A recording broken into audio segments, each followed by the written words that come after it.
ஓம் குருவே போற்றி. Hi friends, இந்த நாள் உங்கள் அனைவருக்கும் மகிழ்ச்சி நிறைந்த நாளாக அமைந்த இறைவனை வேண்டி வீடியோவுக்குள் அழைக்கிறேன். நாம் ரமண மகரிஷி ஐயாவின் வாழ்க்கை வரலாற்றில் சென்ற பகுதியில் காவிய கண்ட கணபதி சாஸ்திரிகள் அவரை பிரியமாக நாயனா என்று மகரிஷி அழைப்பது வழக்கம்.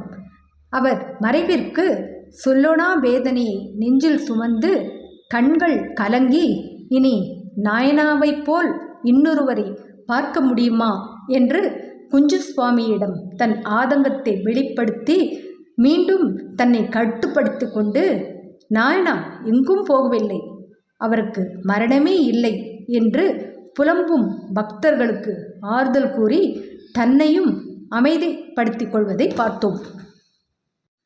23 வருட உறவு இல்லை என்று ஆகும்போது அந்த வலி மிகவும் கொடூரமானதுதானே. அது நம் பகவானையும் சற்று அசைத்தே பார்த்தது என்றும் சொல்லலாம். இந்த பகுதியில் நம் மகரிஷியை சந்தித்துவிட்டு சென்ற மேலை நாட்டவர்களின் கருத்துக்களை பற்றி தான் தெரிந்து கொள்ளப் போகிறோம். வாங்க வீடியோவுக்குள் போகலாம். பகுதி 60. மேலை நாட்டவரின் மகரிஷி சிந்தனைகள். மாலை நேரத்து இளந்தென்றல் இதமாக வீசிக்கொண்டிருந்தது. ரமணாசிரமத்தை சார்ந்த மரநிழலில் மஸ்தான் சுவாமி ஓய்வாக அமர்ந்து புத்தகம் ஒன்றை ஆழ்ந்து படித்து கொண்டிருந்தார். அப்போது அங்கு வந்த சில பக்தர்கள் மஸ்தான் சுவாமியை நெருங்கி வந்து நமஸ்காரம் சுவாமி என்று வணங்கி நின்றார்கள். படிப்பதை நிறுத்திவிட்டு தலை நிமிர்ந்து அவர்களை பார்த்த மஸ்தான் சுவாமி முகம் மலர வாருங்கள் நமஸ்காரம் என்று வரவேற்று பதில் வணக்கம் செய்தவர், பகவான் தரிசனம் ஆயிற்றோ என்று கேட்டார். திவ்யமாக ஆயிற்று சுவாமி என்றார்கள் பக்தர்கள். பக்தர்களுள் ஒருவர், சுவாமி இப்போது படித்து கொண்டிருந்தீர்களே அது என்ன புத்தகம் என்று கேட்டார். இதுவா என்று கையிலிருந்த புத்தகத்தை காட்டி கேட்ட மஸ்தான் சுவாமி, எல்லோரும் இப்படி உட்காருங்கள் சொல்கிறேன் என்றார். பக்தர்கள் அவர் எதிரே ஆர்வத்தோடும் பணிவோடும் அமர்ந்தார்கள். மஸ்தான் சுவாமி சொல்லத் தொடங்கினார். சில மாதங்களுக்கு முன்பு பாஸ்கலின் மாலிட் என்ற ஒரு பிரெஞ்சு பெண்மணி தம் நண்பர்களுடன் மகரிஷியை தரிசிக்க வந்தாரே, உங்களுக்கெல்லாம் ஞாபகம் இருக்கிறதா என்று கேட்டார் அவர். நன்றாக நினைவிருக்கிறது சுவாமி என்றார் ஒரு பக்தர். அவர் பிரான்சுக்கு திரும்பி போய் தமது யாத்திரையில் கீழ்நாட்டில் கண்டவற்றை திரட்டி ஒரு நூலாக வெளியிட்டிருக்கிறார். அதுதானா சுவாமி இந்த புத்தகம் என்று கேட்டார் மற்றொரு பக்தர். ஆமாம், டேர்ன் ஈஸ்ட்வர்ட் என்பது புத்தகத்தின் பெயர். கிழக்கே நோக்குங்கள் என்று இங்கே தமிழில் மொழிபெயர்த்து வெளியிட்டிருக்கிறார்கள். இந்த புத்தகத்தில் பாஸ்கலின் மாலிட் மகரிஷியின் சந்நிதியில் தாம் அடைந்த இன்பானுபவத்தை அதி அற்புதமாக விவரித்திருக்கிறார். உடனே இன்னொரு பக்தர், அவற்றை படித்து காட்டுங்கள் சுவாமி என்றார் வெகு ஆவலோடு. எல்லாவற்றையும் இப்போதைக்கு படிக்க நேரமில்லை, சில பகுதிகளை மட்டும் படிக்கிறேன் கேளுங்கள் என்றார். சரி சுவாமி என்றார்கள் பக்தர்கள். புத்தகத்தை பிரித்து ஆங்காங்கே ஓரிரு பகுதிகளை படித்து காட்ட ஆரம்பித்தார் மஸ்தான் சுவாமி. பகவானை இந்திய வழக்கப்படி வணங்கி அவர் முன் அமர்ந்தேன். சிறிது நேரத்தில் என்னை மறந்தேன். பகவானின் கம்பீர நிச்சல நிஷ்டை என்னை கவர்ந்தது. மறத்தற்கு இயலாத அமைதி அவர் முன்னிலையில் நிகழ்ந்தது. விண்மீன் போல் ஒளிவிடும் அவர் கண்களை உற்று நோக்கினேன். அப்போதுதான் நித்திய பொருள் இன்னதென்று உணர்ந்தேன். உணர்ந்தவுடன் உணர்வு கடந்த இன்பத்தால் கவரப்பெற்றேன். சட்டென்று இடைமறித்து ஒரு பக்தர், சுவாமி என்று தயக்கத்துடன் அழைத்தார். சொல்லுங்கள் என்றார் மஸ்தான் சுவாமி. பகவான் ஜெயந்தி மகோத்சவம் நடக்கவிருந்த சமயத்தில்தானே அவர் வந்து பகவானை தரிசித்து போனார் என்று கேட்டார் அந்த பக்தர். ஆமாம், அந்த செய்தியையும் குறிப்பிட்டு தமது அப்போதைய அனுபவ உணர்வையும் மிகச் சிறப்பாக விவரித்திருக்கிறார். அதை படியுங்கள் சுவாமி ஆர்வத்தோடு கேட்டார் அவர். சரி என்று மஸ்தான் சுவாமி நூலின் பக்கங்களை புரட்டி அந்த பகுதியை படித்தார். ஸ்ரீ பகவான் ஜெயந்தி மகோத்சவம் நடக்கப் போகிறது. தேவையான ஏற்பாடுகளை செய்வதில் அனைவரும் வெகு ஊக்கமாக இருந்தனர். தேசத்தின் எல்லா பாகங்களிலிருந்தும் ஆயிரக்கணக்கான மக்கள் வந்து கூடி பகவத் தரிசனம் செய்து அவர் அனுகிரகத்தை அடைகிற விசேஷ தினம் அது. வருகிறவர்களுக்கெல்லாம் ஆகார வசதிகள் செய்யப்படும். இது ஜெயந்தி மகோத்சவத்தை பற்றி அவர் எழுதியுள்ளது. அன்று அவர் பகவானின் தரிசனத்தில் பெற்ற அனுபவ உணர்வை இனி படிக்கிறேன், கேளுங்கள். பகவான் வீற்றிருந்த மண்டபத்தில் நாங்கள் புகுந்தபோது அவர் எழுதி கொண்டும் கடிதங்களையும் தினசரி பத்திரிகைகளையும் படித்து கொண்டும் இருந்தார். அவர் உலக சம்பவங்களை மிக கருத்துடன் கண்காணித்து வருவதாக காணப்பட்டார்.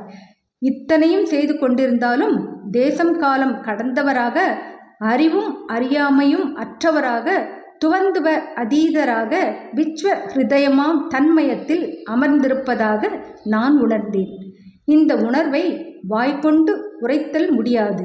இதை ருசுப்படுத்தவும் இயலாது. அதி சூட்சமமாய் அனுபவிக்கத்தான் கூடும். இதை மறத்தலும் இயலாது. அது கேட்டு பக்தர்கள் ஒன்றாக உண்மை உண்மை என்றார்கள். ஆமாம், உண்மைகளையே தான் பாஸ்கலின் மேலட் மேலும் தொடர்ந்து தமது நூலில் விவரிக்கிறார். மகரிஷியை பற்றி மகத்தான படப்பிடிப்பையும் நிகழ்த்துகிறார். அந்த பகுதியையும் வாசிக்கிறேன் என்று மஸ்தான் சுவாமி வேறொரு பக்கத்தை புரட்டி அந்த பகுதியை வாசித்தார். எதிலும் ஒட்டுதல் இல்லாது உருவற்று தன்னிலையில் நிற்கும் இவரிடத்தில் கருணையும் ஒற்றுமை உணர்வும் பூரணமாக காணப்படுகின்றன. இவரை நாடி சாந்தியும் ஆறுதலும் அடையலாம் என்று நம்பி வரும் துயருற்ற ஜீவர்கள் சொல்லும் கணக்கற்ற சிக்கலான பிரச்சனைகளை கேட்டு அனுதாபத்துடன் அருள்கின்றார். செல்வர் வறியவர், ஆண் பெண், சிறுவர் பெரியவர் அனைவரிடமும் சமதிருஷ்டி கொண்டவர் ஸ்ரீ மகரிஷி. உடனே ஒரு பக்தர், ஆமாம், அதைத்தான் நாம் தினந்தோறும் கண்கூடாக இங்கே பார்க்கிறோமே சுவாமி என்று சத்திய பிரமாணம் செய்தார்.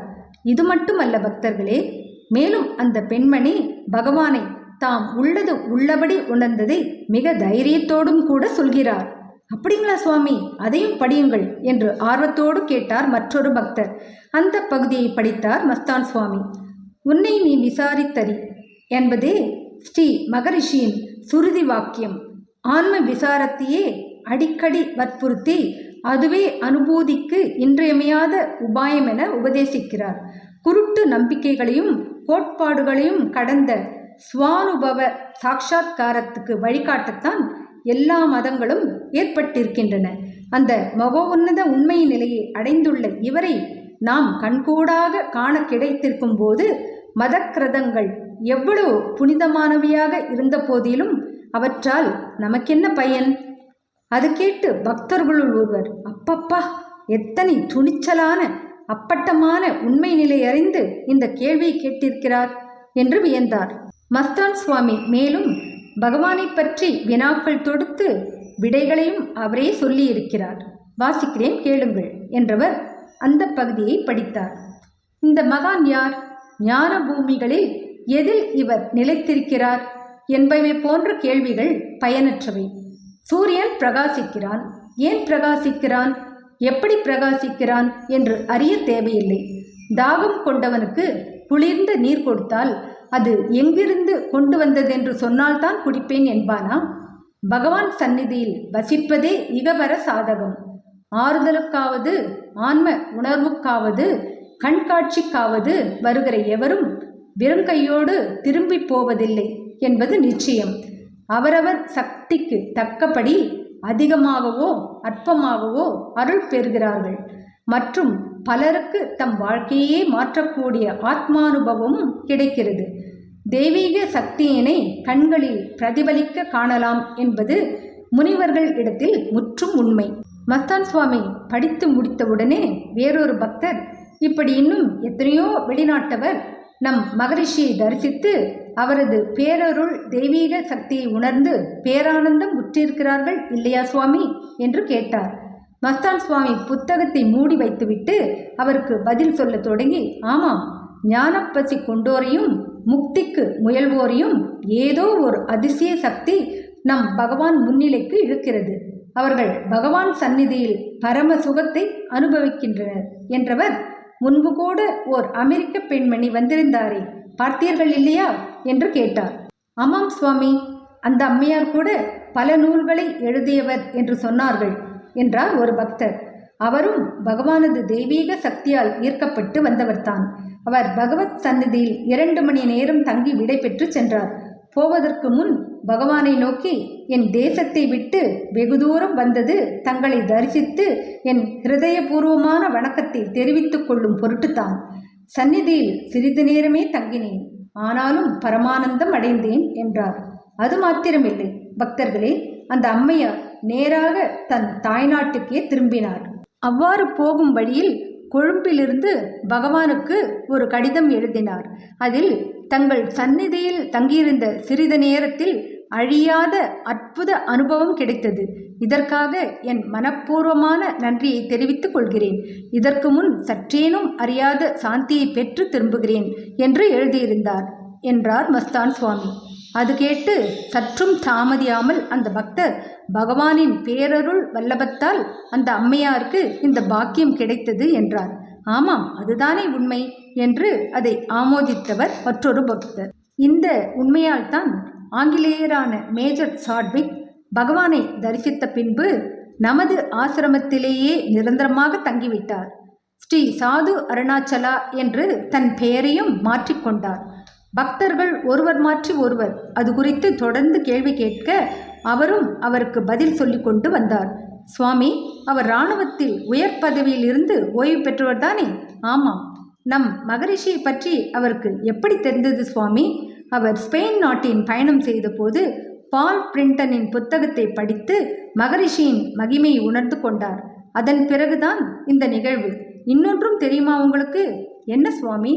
அவர் ஒரு சாதுவின் சிந்தனைகள் என்ற தெளிவான நூல் ஒன்றும் எழுதி வெளியிட்டிருக்கிறார். அப்படியா?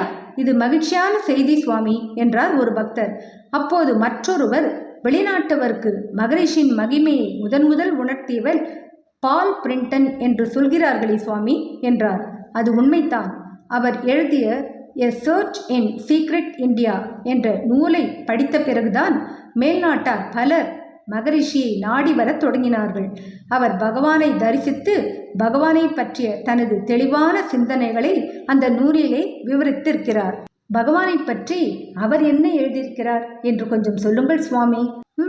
சரி என்று மஸ்தான் சுவாமி, வெளிக்கு தெரியாத சந்தடியற்ற வற்றாத சஞ்சீவி அலைகளின் மூலம் சஞ்சலம் என்று நோய்வாய்ப்பட்டு தவிக்கும் இதயங்களுக்கு ஸ்ரீ மகரிஷிகள் ஆறுதல் தருகிறார்.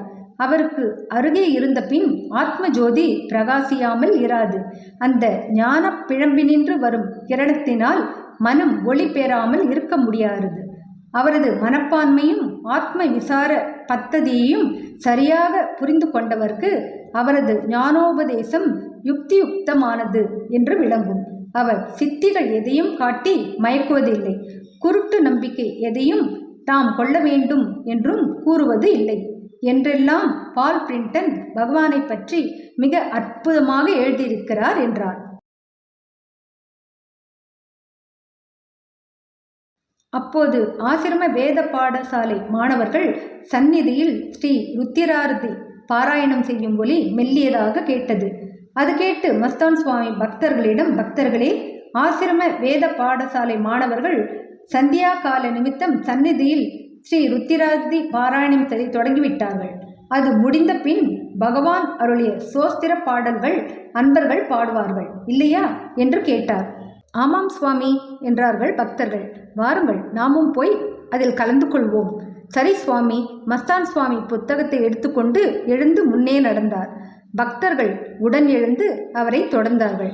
அனைவரும் சந்நிதிக்கு போன போது மாணவர்களின் ஸ்ரீ ருத்திராதி பாராயணம் முடிந்து அன்பர்கள் அருணாச்சல அக்ஷர மணமாலையை பாடத் தொடங்க அதில் அவர்களும் கலந்து கொண்டார்கள். அருணாச்சல சிவ அருணாச்சல சிவ, அருணாச்சல சிவ அருணாச்சலா, அருணாச்சல சிவ அருணாச்சல சிவ, அருணாச்சல சிவ அருணாச்சலா. அடுத்த பகுதியில் மகாத்மாவின் தூதர்கள் நம் பகவானை சந்தித்து கேட்ட விவரங்களை பற்றித்தான் தெரிந்து கொள்ளப் போகிறோம். என்ன ஃப்ரெண்ட்ஸ், இந்த வீடியோ பிடிச்சிருந்தா லைக் பண்ணுங்கள், ஷேர் பண்ணுங்கள், சேனலை சப்ஸ்கிரைப் பண்ணுங்கள். எனக்கு இதுவரை சப்ஸ்கிரைப் பண்ணியுள்ள அனைவருக்கும் என்னுடைய மனமார்ந்த நன்றிகள். மீண்டும் அடுத்த வீடியோவில் உங்களை சந்திக்கும் வரை உங்கள் அனைவருக்கும் நன்றி கூறி விடைபெறுகிறேன். வணக்கம்.